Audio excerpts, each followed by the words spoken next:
Hello everyone, and welcome to the channel where we bring you the most fascinating and inspiring stories of real people who changed the world. Stories that not only open your mind, but also help you learn English in the most natural way possible. Today, I am going to tell you about a boy who was so curious, so hungry for knowledge, that he read the entire encyclopedia when he was just a child. A boy who discovered his life's purpose in a dusty school basement, staring at a machine that was bigger than a refrigerator. A boy who took one of the biggest risks imaginable. He dropped out of Harvard, the most famous university in the world, to chase a dream that no one else could see. That boy built a company that put a computer in every home and every office. He became the richest man on the planet for years and years. And then, in the second act of his life, he decided to give almost all of his money away to save the lives of millions of people he would never meet. His name is Bill Gates. How did a quiet, bookish kid from Seattle become the father of the personal computer revolution? How did his vision and fierce competitiveness build Microsoft, one of the most powerful companies in history? And what made him walk away from running that empire to fight against diseases like malaria and polio in the poorest corners of the world? This is a story about the power of a single idea. It is a story about technology, business, and the deepest kind of charity. And as always, this story is a powerful way to improve your English. You will learn vocabulary about computers, entrepreneurship, and global health. You will hear about deals, risks, and the beautiful act of giving. So get comfortable, and let's begin from the very start. William Henry Gates III was born on October 28, 1955, in Seattle, Washington, a city surrounded by water, mountains, and forests in the far northwest of America. His family called him Bill, and eventually he would be known as Trey because he was the third William Gates. His father, William Gates Sr., was a tall, respected lawyer. His mother, Mary Maxwell Gates, was a strong, intelligent businesswoman who served on the boards of many important companies. The Gates family was comfortably wealthy, living in a large house in a lovely neighborhood. From the very beginning, Bill was different. He was a small, thin boy with a high, squeaky voice. He was incredibly intense. While other children ran around outside and played noisy games, Bill preferred to sit alone in his room, deep in a book. He read everything: science fiction, history, biographies, and reference books. When he was just 8 years old, his parents gave him a complete set of the World Book Encyclopedia. For most kids, this would be a boring collection of facts. For Bill Gates, it was a treasure map to the universe. He read every single volume, page by page. He absorbed information about the solar system, about ancient civilizations, about the human body. His mother worried about him. She saw that her son was isolating himself, lost in his own world. She tried to get him to play with other children. She forced him into more social activities. But Bill often clashed with her.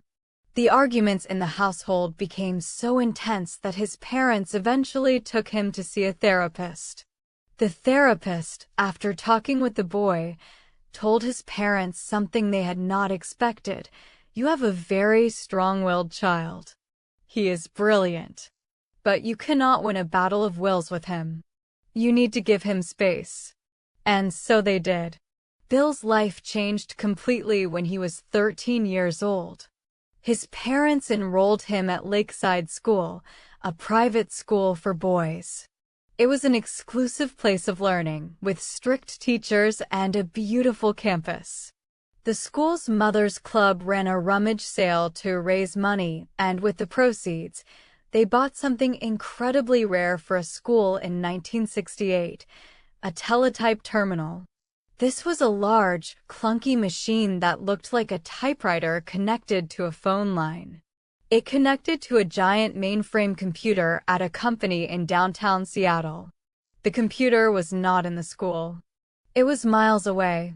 The teletype just sent and received messages. But for Bill Gates, that little terminal was a window into another dimension. The moment he touched the keyboard and saw the machine respond, he was hooked. He had found his life's calling. He and a few other students formed a small group of computer fanatics. They called themselves the Lakeside Programmers Group. They practically lived in that small, dusty room with the teletype. They arrived before school, stayed late into the night, and came in on weekends. They learned the programming language called BASIC, typing out long, complex lines of code. Another member of this small group was a boy 2 years older than Bill. His name was Paul Allen. Paul was quiet, tall, with a scruffy beard even as a teenager, and he was just as obsessed with computers as Bill was. They became instant friends. They were not jocks or popular kids. They were geeks, nerds, outsiders who found their kingdom in a world of code. The school's computer time was expensive, and the money soon ran out. So Bill, Paul, and their friends made a deal with a local company. They would find bugs in the company's software in exchange for free computer time.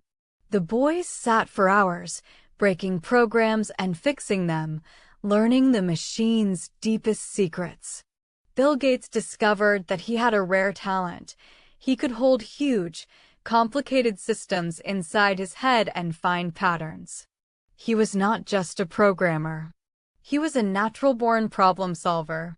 When Bill was just 15, he and Paul Allen started their first business. They created a program called TrafoData, designed to read the raw data from traffic counters and produce useful reports for traffic engineers. They made a little money, but more importantly, they learned that they could build a tool with their minds and sell it for profit. The spark of entrepreneurship had been lit. Bill graduated from Lakeside as a National Merit Scholar. Everyone expected him to go to a top university. In the fall of 1973, he arrived at Harvard University in Cambridge, Massachusetts. Harvard was the epicenter of intellectual power. Bill's parents were proud. But Bill was not truly happy at Harvard. He was restless. He found the classes interesting, but his mind kept drifting back to computers. He would often skip lectures to hang out at the university's computer lab, losing himself in code until sunrise. Then, in December of 1974, a single moment changed the course of history.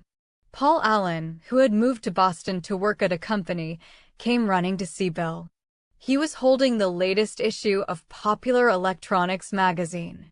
On the cover was a picture of a small, rectangular machine with blinking lights. It was called the Altair 8800. It was the very first personal computer kit.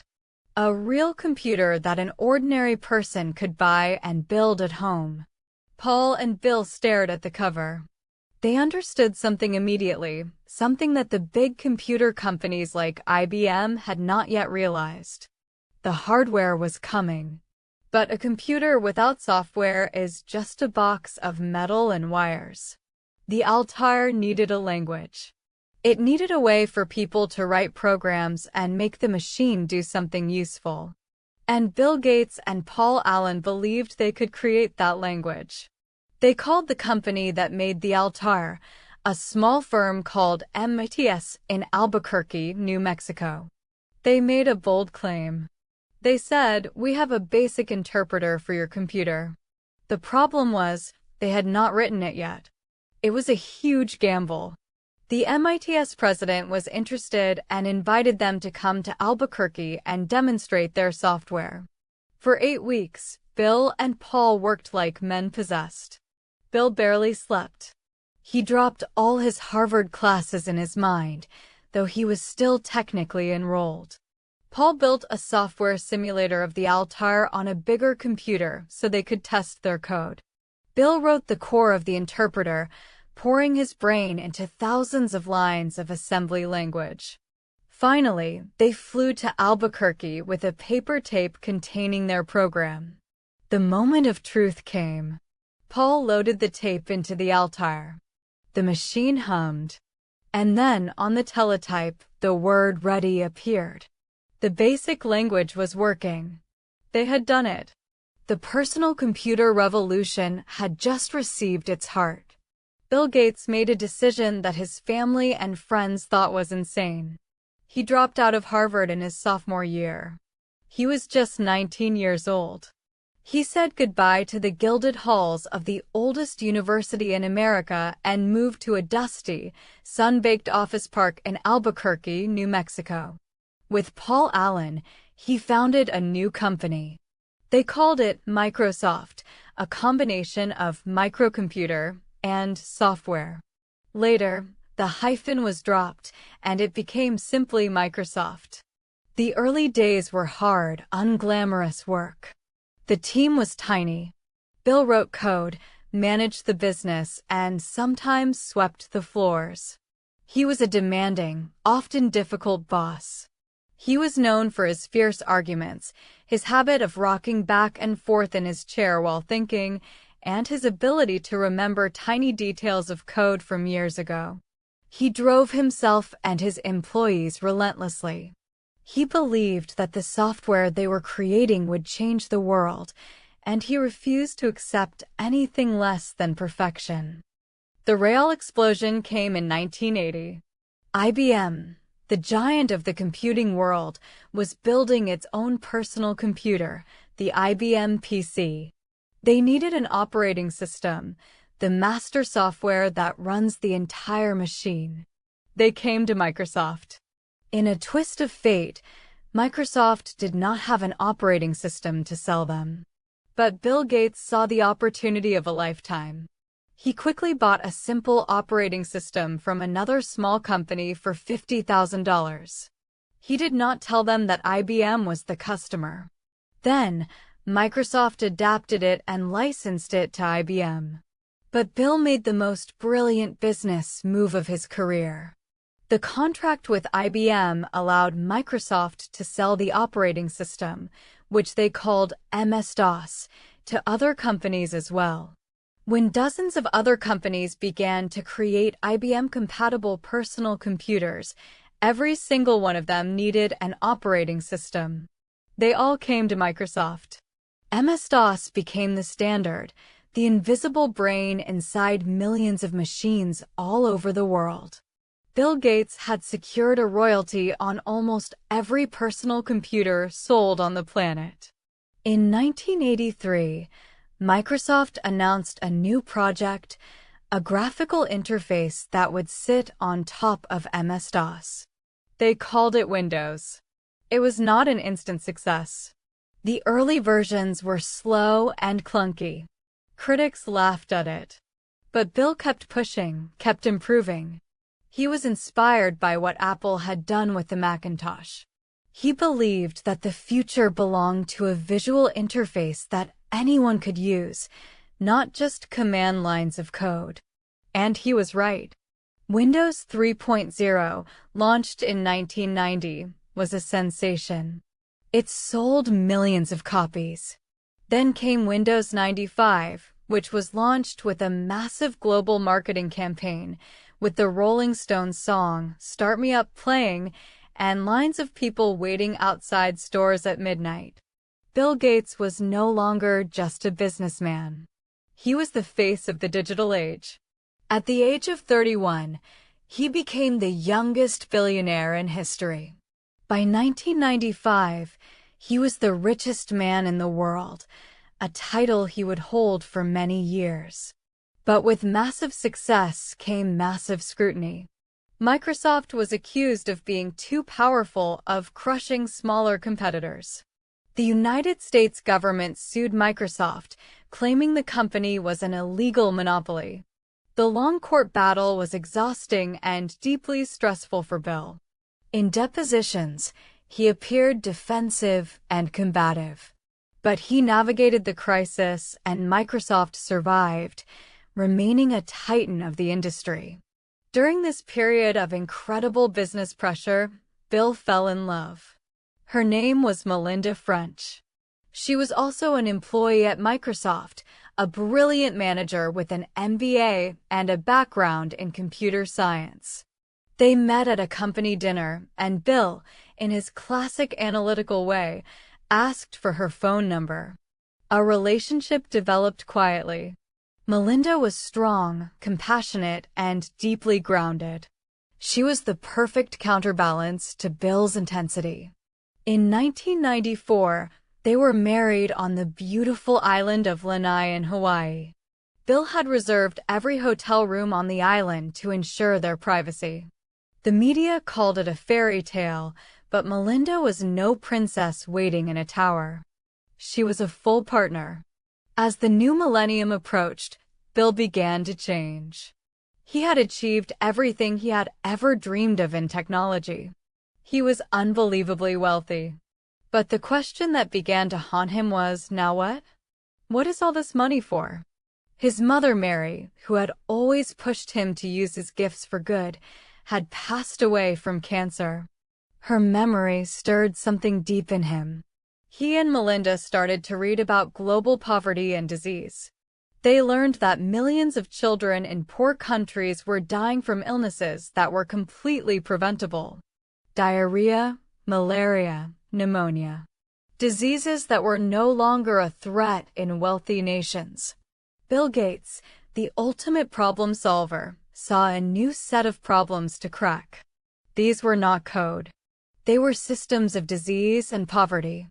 In the year 2000, Bill and Melinda created the Bill and Melinda Gates Foundation. They poured billions of dollars of their own fortune into it. Bill announced that he would step down as CEO of Microsoft and dedicate his brain and his time to the foundation. The man who had built the world's most powerful software company was now turning his intense focus to saving lives.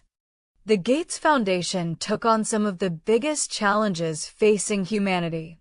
They poured massive resources into fighting malaria, distributing insecticide-treated bed nets, and funding research for a vaccine. They went to war against polio, sending teams to the last remaining countries where the virus still existed, vaccinating millions of children. They worked to improve sanitation, to provide clean water, and to strengthen education systems in the poorest parts of the world. Bill traveled to slums and rural villages across Africa and South Asia. He walked through fields of sickness and sat with families who had lost children. His brain, once filled with code and market strategies, now studied disease vectors, vaccine cold chains, and teacher training. The impact was staggering. The work of the Gates Foundation and its partners has saved millions and millions of lives. The number of children dying before the age of 5 has dropped dramatically, partly due to vaccines and health interventions funded by the foundation. Bill brings a data-driven, analytical mindset to charity. He wants to see measurable results, just like a business. He is not just giving away fish. He is trying to cure the diseases that cause the hunger. In 2010, Bill and Melinda, along with their friend Warren Buffett, launched the Giving Pledge. This was a campaign to encourage the richest people on Earth to commit to giving away the majority of their wealth to charitable causes, either during their lifetimes or in their wills. Many of the world's billionaires have signed the pledge. Bill Gates has said publicly that he plans to give away almost all of his money, leaving a modest inheritance to his children. He believes that dying with a massive fortune is a failure. The true measure of wealth is not what you accumulate, but the positive impact you have on the world. Bill's personal life is also a story of growth. He and Melinda raised 3 children in a mansion filled with books and technology, but they tried to keep them grounded. Bill's intense reading habit continued. He reads a book a week, often dense nonfiction about science, history, or global health. He takes regular think weeks in a secluded cabin alone, just with a pile of books and papers, reading and thinking deeply about the future. In 2021, Bill and Melinda announced their divorce after 27 years of marriage. It was a sad and difficult chapter, but they committed to continuing their work together at the foundation, guided by their shared mission. Bill's legacy is now split into two monumental halves: the man who put a computer on every desk and the man who is trying to save the lives of millions.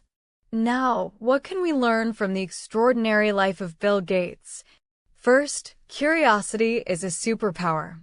As a child, Bill read the encyclopedia for fun. He never stopped asking questions. His deep curiosity about how things work, whether software or disease, is the engine behind everything he has achieved. Never let your curiosity die. The questions you ask today can lead to the answers that change the world tomorrow. Second, take calculated risks. Dropping out of Harvard to start a software company in a market that barely existed was a massive gamble. But Bill Gates had done his homework. He understood the opportunity better than almost anyone else. In your own life, do not be afraid to make a bold move when you truly believe in your vision. The biggest regrets often come from the risks we did not take. Third, focus intensely. Bill Gates is famous for his laser-like focus. Whether it was building the perfect basic interpreter for the Altair or studying how to eradicate polio, he blocks out all distractions and dives deep. In a world full of noise, the ability to focus on a single important thing is a rare and valuable skill. Fourth, failure is a lesson. Windows 1.0 was not a success. The government tried to break apart his company. Not every vaccine trial worked. But Bill Gates viewed each failure as data, as a learning opportunity. Do not let failure define you. Let it refine you. Analyze what went wrong, adjust your strategy, and keep moving forward. Fifth, success is not just about making money. Bill Gates had the Midas touch in business, but his greatest legacy may be the lives he has saved. He has shown that the ultimate purpose of wealth is to give it away, to lift others up. True fulfillment comes from service. You do not need to be a billionaire to make a difference. Small acts of kindness, volunteering your time, sharing your knowledge, these are the building blocks of a meaningful life. And finally, never stop learning. Bill Gates was a software genius, but he did not know anything about vaccines or sanitation when he started the foundation. He became an expert by reading, listening to scientists, and immersing himself in the field. No matter your age or your profession, you can always learn something new. The day you stop learning is the day you stop growing. Bill Gates once said, "It's fine to celebrate success, but it is more important to heed the lessons of failure." And he also said, "If you are born poor, it's not your mistake. But if you die poor, it's your mistake." He was not just talking about money. He was talking about the poverty of effort, the poverty of dreams, the poverty of not using your God-given talents. You are learning English right now. Maybe you feel like you are at the bottom of a huge mountain, and the peak is hidden in the clouds. But remember the boy in the computer lab at Lakeside. He did not know he would change the world. He just knew he was fascinated by that humming machine. Follow your curiosity. Work hard, even when no one is watching. Take the risk to speak, even if you make mistakes. Because one day, all the small efforts will add up to something incredible. Thank you for listening to this story. If it inspired you, if it made you think differently about learning and giving, please hit the like button and subscribe to the channel. Share this with someone who loves stories of innovation and heart. And let me know in the comments, What part of Bill Gates' journey surprised you the most? I read every comment. Until next time, keep reading, keep coding your own future, and remember that the most powerful software you can ever create is the one that runs your own life. Bye for now.